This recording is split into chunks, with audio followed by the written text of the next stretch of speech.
Dear students, today we are going to study History chapter, The Rise of Nationalism in Europe. This chapter deals with many issues of nationalism. We will take up every issue one by one.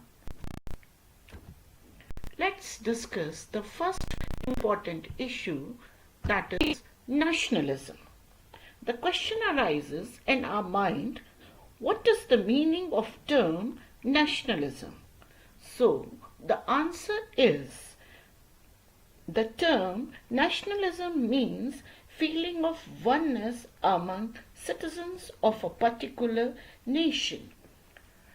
This idea also denotes a sense of common identity and a sense of belongingness to a particular area where the people of that country are living. It also denotes a sense of attachment to a particular culture, language, cuisine, customs, folklore. It means nationalism एक भावना है जो किसी देश में किसी एक निश्चित क्षेत्र में रहने वाले लोगों को उनकी कॉमन हिस्ट्री, उनकी लैंग्वेज, उनके खान पान, उनकी वेशभूषा, उनके गीतों के द्वारा उन्हें बांध कर रखती है और उनमें एकता की भावना होती है। ये भावना सिर्फ लोगों में ही नहीं, उनके शासकों में भी होती है। इसी भावना को this concept was visualized for the first time by a French artist named Frédéric Serieux in 1848. He visualized that the people of different countries are coming in groups and one can distinct them through their national flag and costumes. This was his utopian vision.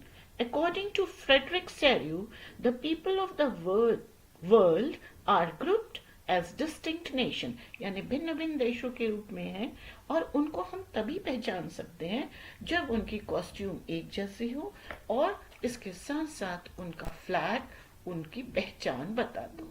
जैसा कि आप इस picture में ये इस painting को Frederick सैरियू ने बनाया था, ये उनकी पहचान है देश के लोगों की।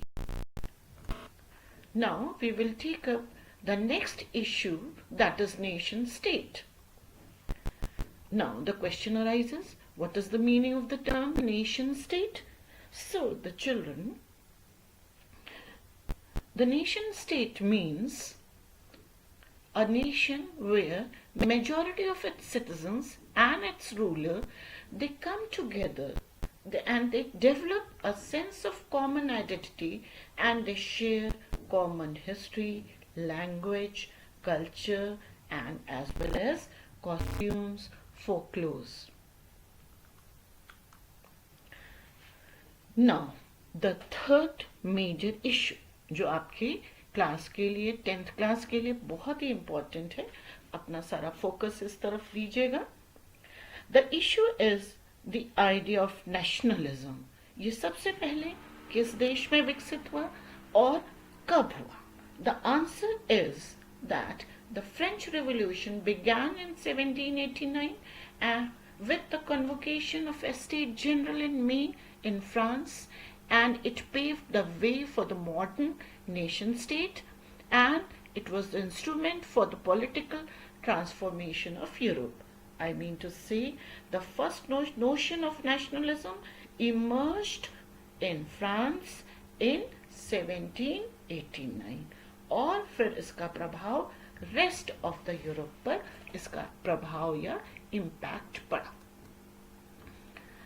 और उन्होंने अपने देश की एकता को फ्रेंच रेवोल्यूशन के थ्रू प्रोजेक्ट किया और ये है उनका national flag, that is tricolour flag.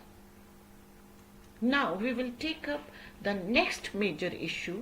What are the ideas of nationalism after French Revolution in France, which symbolizes unity of France? So we will take up the symbols of unity, the ideas of unity in France after French Revolution in 17 1789। Clear है बच्चों? 1789 के बाद France की एकता को प्रदर्शित करने वाले क्या क्या चिन्ह थे, क्या सिंबल्स थे? अगेन पुट योर अटेंशन, पूरा फोकस रखिएगा। ये सिंबल्स आपको धीरे धीरे आपके जहन में, आपके दिमाग में सेट हो जाने चाहिए। The first symbol of unity was national assembly. The ruling power or the sovereignty was transferred from monarchical to the body of a French citizen, which was named as National Assembly. आपको याद होगा, आपने class 9th में पढ़ा था कि French revolution के बाद जो है थर्ड स्टेट ने अपनी एक अलग कॉन्स्टिट्यूशन बनाया थ्रू द कन्वोकेशन, यानी अपने सभा के द्वारा, और उसका नाम रखा गया जनरल असेंबली। लेकिन इस असेंबली को पुनः नया नाम दिया गया नेशनल असेंबली, और सभी नागरिक जो थे वो वहां पर क्या कहलाने लगे? ला citizens, and it emphasised the notion of a unity and united community enjoying equal rights under a constitution. This constitution was prepared by National Assembly. And France was considered as fatherland, and this was known as La Patrie. What were other symbols? The other symbols were the, which I have earlier told you, that the State General, they elected a body of assembly, and it was renamed as National Assembly. It was known as General Assembly, जिसे third state ने बनाया था। Then अपनी unity को protect करने के लिए French people ने एक फ्लैग को चुना, और वो क्या था? उनका ट्राई कलर फ्लैग था। और अपनी यूनिटी को प्रोजेक्ट करने के लिए उन्होंने नेशनल लैंग्वेज चूज की, और वो नेशनल लैंग्वेज थी French language. Then national anthem was also composed. Oath was taken in the name of nation state. Many hymns were composed in the name of martyrs, जिन्होंने संघर्ष के दौरान अपनी प्राणों की आहुति दी थी। तो उन मार्टियर्स के लिए भी हाइम्स अथवा गीत लिखे गए। देन ट्रेड को बढ़ावा देने के लिए national custom duties and dues were abolished, and a uniform system of weights and measures was adopted. So these 9 points are very important for the symbols of unity in France, and you have to keep it in your mind. अब now the question is कि जो ये nationalism जो France में 1789 में develop हुआ through French revolution, ये धीरे धीरे फ्रांस से पूरे रेस्ट ऑफ द यूरोप में कैसे पहुंचा?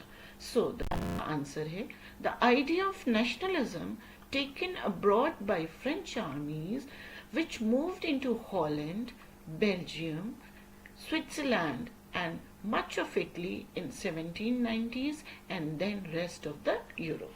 यानी कि जो ये फ्रेंच आर्मीज थी, they were the harbingers of this feeling of nationalism to the rest of the Europe. अब आइए देखते हैं ये कौन है। This fellow is Napoleon Bonaparte. I'll inform you about Napoleon Bonaparte also. He was born on 15th August 1769. He graduated in 1785. He was very talented, and due to his popular military campaigns against Italy and Egypt, he was appointed as first consul of France in 1799. No sooner he took away the reins of France from 1799 to 1850, यानी कि फिर से उसने सारी सत्ता अपने हाथ में ले ली। फ्रांस फिर से एक मोनार्क के अंडर में आ गया। सोवेनिटी किसके पास ट्रांसफर हो गई? मोनार्क के पास। और ये मोनार्क कौन था? Napoleon. But he followed everything for the French people on his motto.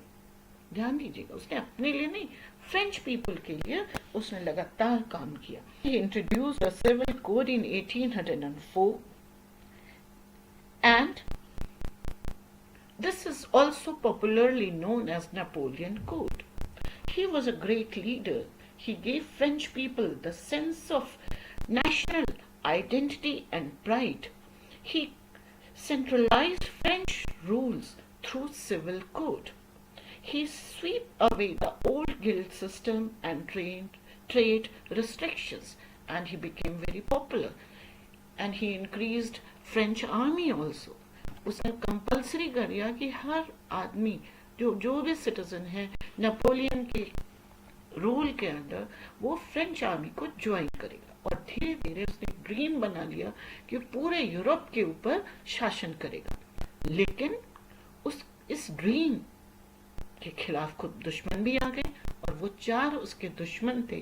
There were four enemies, very powerful enemies in Europe, and they were Britain, Russia, Prussia, and Austria. They united together and they defeated Napoleon in the Battle of Waterloo in 1815. So, this was a very short information about Napoleon. मगर Napoleon का शासन बहुत महत्वपूर्ण, क्योंकि उसने क्या introduce किया? Civil Code, 1804. Again, this is one of the major issue for you all in class 10th, which you have to remember. So, Civil Code कब इंट्रोड्यूस हुआ? 1804. किसने किया? नेपोलियन ने इंट्रोड्यूस किया. And this code is also popularly known as Napoleonic Code. अब आइए हम देखते हैं इस कोड के अंतर्गत, इसके अंदर क्या क्या चेंजेस फ्रांस में आए. One thing, he abolished all the privileges based on birth, that is based on clergies, nobility. इनको बहुत सारे विशेषाधिकार यानी privileges थे, उन सब को उसने समाप्त कर दिया, खत्म कर दिया, abolish कर दिया. As I have told you, that his motto was everything for the French people. और ये सभी फ्रेंच पीपल के पास नेशनल आइडेंटिटी हो और प्राइड हो, इसीलिए उसने सारे प्रिविलेजेस अबॉलिश कर दिए. He established, and the second thing which he reformed, established equality before law. Third, he simplified administrative divisions within France. Next, he removed restrictions from guilds. Guild क्या होता है? ये ट्रेड यूनियंस होते हैं जिसमें traders और मर्चेंट्स एक जगह से दूसरे एडमिनिस्ट्रेटिव यूनिट में जाकर ट्रेड करते थे. अब उनके पास जो रिस्ट्रिक्शंस लगे हुए थे उनको नेपोलियन ने रिमूव कर दिया, जिसकी वजह से व्यापारिक गतिविधियां या इकोनॉमिक जो एक्टिविटीज थी यूरोप में, स्पेशली इन फ्रांस, बहुत तेजी से डेवलप होने लगी. He also improved transportation and communication system in France. He abolished serfdom and he freed slaves or serfs. He also abolished feudal system. Next slide, I am going to revise what is serfdom, what was feudal system. Okay, so we are going to discuss the next issue, that is feudal system. Clear? आपने 9th में पढ़ा होगा कि French revolution से पहले France की society feudal society थी. Feudal यानी सामंतवाद. सामंतवाद यानी कि सोसाइटी का क्लासिफिकेशन होता है, समाज का वर्गीकरण होता है. ये कई वर्गों और क्लासों में बटा हुआ होता है. टॉप पे तो रूलर होता है. देन सेकेंड जो क्लास है एक ही पिरामिड के तरीके से होता है. इसके पिरामिड के जो ऊपर जो माना जाता है वो है रूलर. रूलर जो है वो गॉड का रिप्रेजेंटेटिव माना जाता है. And then society was divided into 3 units. First estate जिसमें कि क्लर्जीमैन आते थे, पादरी वर्ग आता था. सेकेंड एस्टेट जिसमें नोबिलिटी आती थी जिनके पास बहुत सारे प्रिविलेजेस थे. थर्ड एस्टेट था जिसमें वर्किंग क्लास आते थे, ये मेजॉरिटी क्लास थी. इसमें पीजेंट्स आते थे और इसके साथ साथ वर्किंग पीपल जो कि प्रोडक्शन में काम करते थे, जैसे टीचर्स हो गए, लॉयर्स हो गए या ट्रेडर्स हो गए, मर्चेंट्स हो गए. और इसके साथ साथ इसी एस्टेट में पीजेंट्स के साथ साथ अनफ्री पीजेंट्स भी थे। अनफ्री पीजेंट्स को ही सर्फ कहा जाता था। तो सर्फ को भी क्या क्या नेपोलियन ने फ्री करा दिया। तो नेपोलियन तो बहुत पॉपुलर हो गया। नहीं, लेकिन नेपोलियनिक कोड के कुछ ना कुछ ड्रॉबैक्स थे। Let us see what were the drawbacks. He means Napoleon imposed lot of taxes on French people. So first drawback was there was increase in taxes on French people. Napoleon introduced censorship. कोई भी Napoleon के against कुछ बोल नहीं सकता था, लिख नहीं सकता था। प्रेस के ऊपर सेंसर लगा हुआ था। सेंसर मीन्स प्रतिबंध। Censorship was imposed during the reign of Napoleon. And he forced, I have already told you that जितने भी यंग जनरेशन थी, यंग मेन थे, उनको फोर्सफुली फ्रेंच आर्मी में रिक्रूट किया गया। जिन जिन एरिया को वो जीतता जाता था, उन सब एरियाज को, not in France, in other area जैसे इटली हो गया, इजिप्ट हो गया, ब्रिटेन का भी काफी पार्ट था, उन सब को वो धीरे धीरे अपने अंदर कंट्रोल कर रहा था और कंट्रोल करके वहां के लोगों को उसमें शामिल करता था। किस में शामिल कर रहा था? आर्मी में शामिल कर रहा था। जिसकी वजह से उसके 4 पावरफुल एनिमीज डेवलप हो गए, Prussia, Russia, Austria and Britain. Clear? अब हम यहाँ पे अपने फर्स्ट पार्ट को रिवाइज करेंगे कि हमने अब तक क्या क्या चीजें डिस्कस की। सबसे पहले हमने नेशनलिज्म का मीनिंग डिस्कस किया, एंड देन नेशनलिज्म को सबसे पहले विजुअलाइज किसने किया? फ्रेडरिक सैरियो ने किया 1848 में। Then we discussed notion of nation state. और ये notion of nation state and nationalism सबसे पहले हमें कहाँ दिखाई देता है? तो सबसे पहले हमें इसका प्रोजेक्शन या इमर्जेंस फ्रांस में दिखाई देता है through French revolution in 1789। Then we discuss the symbols of unity and equality in France, वो हमने डिस्कस की। Then we discussed Napoleon, his rise, his role, and as well as we discussed the civil code which was introduced by Napoleon in 1804. Then we discussed features of civil code and its impact, और उसकी वजह से उसके 4 दुश्मन हो गए, 4 enemies हो गए जो एक साथ मिल गए और उन्होंने किसको हराया? अकेले नेपोलियन को। वो बेचारा अकेले पड़ गया और किस बैटल में हार गया? बैटल ऑफ वाटरलू में इन 1815। और यही जो 4 नेशंस थे, दे रोज अप, वो एक नया एक आइडिया लेकर आए, कंजर्वेटिज्म। अब हम नेक्स्ट वीडियो में आपके साथ कंजर्वेटिज्म एंड उससे रिलेटेड अदर इश्यूज को डिस्कस करेंगे। तब तक आप लोग इस वीडियो को देखिए, रिवाइज करिए, जो नोट्स आप बना चुके हैं और उनको फिर से आप पढ़िए, तब फिर आप अच्छे से समझ पाएंगे। Okay, bye.